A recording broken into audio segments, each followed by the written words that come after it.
অনেক কবরেজ বলে যে জিনকে হত্যা করলাম, অনেক কবরেজ বলে জিনকে হত্যা করে বোতলে ভরে দিলাম। বুঝতে পেরেছেন? আসলে এগুলো হচ্ছে বানাওয়াট, এগুলো ভিত্তিহীন। প্রথমত কথা খুব মনোযোগ দিয়ে শুনুন। আসলে সমাজে কতগুলো বিষয় আছে যেগুলো মনে করেন যে হয়তো জিন বলে এরকম বলে, সবই যে জিনে ধরেছে এমন না, সবই যে জিনে এমন না। অসুখের কেসও আপনার কাউকে হয়তো অসুখ হয়েছে, ব্রেনের গন্ডগোলের কারণেও অনেক কিছু বলতে পারে, ব্রেনের গন্ডগোলের কারণেও অনেক কিছু করতে পারে। জি, একবারে জিনের মতো করবে। জিনে ধরা রোগী যেমন হয়, অনুরূপ ভাবে ব্রেনের গন্ডগোলের কারণেও হয়।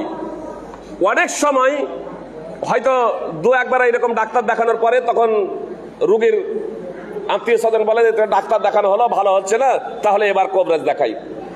যে আপনি ডাক্তার দেখালো ধীর স্থির ভাবে ডাক্তার দেখান।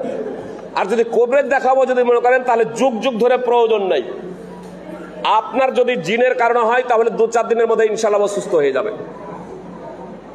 ব্রেনের গন্ডগোল হলে আপনার সময় লাগবে কয়েক মাস, কিন্তু জিনের কারণে হলে 2-4 দিন, 2-3 বার, বড় জোর 10 দিন 15 দিন, যে ইনশাআল্লাহ তার মাঝেই ও সুস্থতা লাভ করবে ইনশাআল্লাহ। তো অনেক সময় রুগী যতগুলো জিনের মতো করে যে ওকে জিনে আক্রান্ত হয়েছে, কবরেজেরাও মিথ্যা কথা বলে, আর রুগীও তখন অনেক সময় অনেক যুবক এবং যুবতী, অনেক পুরুষ এবং মহিলা অনেক কারণেই তারা জিনে ধরার ভান করে। জি, তো এই বিষয়ে আমাদের সতর্ক থাকতে হবে। জি, এই ধরনের ঘটনা অনেক এসেছে। একজন যুবক নতুন বিয়ে করেছে, 17টা কবরেজ দেখেছে, 18 নম্বরে আমি দিয়ে যারা যাচ্ছে বলছে মৌলানা সাহেব যদি মেরে দেয়, এমন কোন কবরেজ বা মৌলবি আসেনি যারা মার খায়নি। আমি বললাম আমাকে মারবে না ইনশাআল্লাহ, তার কারণ আমি কবরেজও না আর আমি মৌলবিও না, আমি কবরেজও না আর আমি মৌলবিও না। আমার সমবয়স্ক ছিল, তাকে সামনে বসালাম, আমি বলছি যে তুমি একটা মানুষ আর আমি একটা মানুষ, তবে মানুষ হিসেবে তোমার শক্তি বেশি হবে বা আমার শক্তি বেশি হবে। আমার শক্তি বেশি হলে তোমাকে আমি কুস্তিতে হারিয়ে দেব, আর আমার থেকে তোমার শক্তি বেশি হলে তুমি আমাকে কুস্তিতে হারিয়ে দেবে। কিন্তু তোমার কাছে যদি শয়তান চলে আসে, ভালো জিন তো কষ্ট দেবে না, ভালো জিন বিরক্ত করবে না, শয়তান। আর শয়তান যদি তোমার কাছে যদি চলে আসে, আমার দৃঢ় বিশ্বাস, আর যখন আসবে তারপর আমি আরো কয়েক মিনিট সময় দেবো, সারা পৃথিবীর শয়তান যদি একদিকে হয়ে যায় তাহলে আমার কিছু করতে পারবে না। তাহলে তুমি আমাকে সদা সর্বদা সত্য কথা বলবে। বসালাম, একটু পরে ঝুঁকতে শুরু করে, তো ঝুঁকতে লেগে হে কবরেজেরা কি বলবে, মৌলভী সাহেবরা জিনে এসেছে, বলবে না? বলবে না?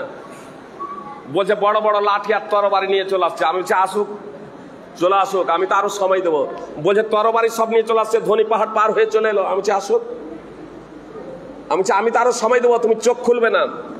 তারপরে একটু পরে বলছে পালাতে শুরু করে দিয়েছে। আমি ওর বাপের বাড়ি যাবে, তুমি চোখ খুলবে না, তুমি চোখ বন্ধ করে রাখো। যে বলছে চলে গেল সব, একটু পরে চোখ খুলে দিয়েছে। আমি ওকে পার্সোনাল রুমে নিয়ে ঢুকলাম, তারপরে রুমে নিয়ে ঢুকার পরে গিলাসে পানি নিলাম, দিয়ে সূরা ইখলাস পড়লাম, পড়ে পানিটা ফুঁক দিলাম, দিয়ে আমি বলছি তুমি এমন কেন করছো, তোমার কাছে তো জিন নেই। ও তখন জড়িয়ে আমার হাতটাকে ধরে নিয়েছে, বলছে মৌলানা সাহেব আপনি বলিয়েন না। বলছে নতুন বিয়ে করেছি আর আমাকে শুধু বিদেশ পাঠাচ্ছে, তো আমি 15 দিনের মধ্যে ঠিক হবো, আপনাকে কথা দিলাম, 15 দিনের মধ্যে ঠিক হবো, আপনাকে কথা দিলাম। তাহলে আজকে তেল পানি পড়ে দেন, আর 1 সপ্তাহ পরে আর একবার আপনার কাছে আনতে যাবো, আমি আস্তে আস্তে 15 দিনের মধ্যে সুস্থ হবো। কবরেজে কি করবে? মৌলভী সাহেব কি করবে? ঝুঁকতে গেলে কবরেজে বলবে হ্যাঁ জিন আছে, ঝুঁকতে গেলে মৌলভী সাহেব বলবে জিন আছে। এই ধরনের ঘটনা বেশ, কখনো কেউ বিয়ে করার জন্য এ ধরনের ঘটনা ঘটে, অনেক এসেছে। আর এজন্যই অনেকেই তখন বলে যে সবগুলো ফলস। আসলে কিছু বাস্তব আছে, কিছু অবাস্তব আছে, এটা আমাদের বুঝতে হবে। সুপ্রিয় ভাই এবং বোন, আমাদের কুফরের শিরক থেকে বাঁচতে হবে, আমাদের প্রত্যেকে পবিত্র কোরআন এবং সুন্নাহ অনুযায়ী জীবন যাপন করতে হবে।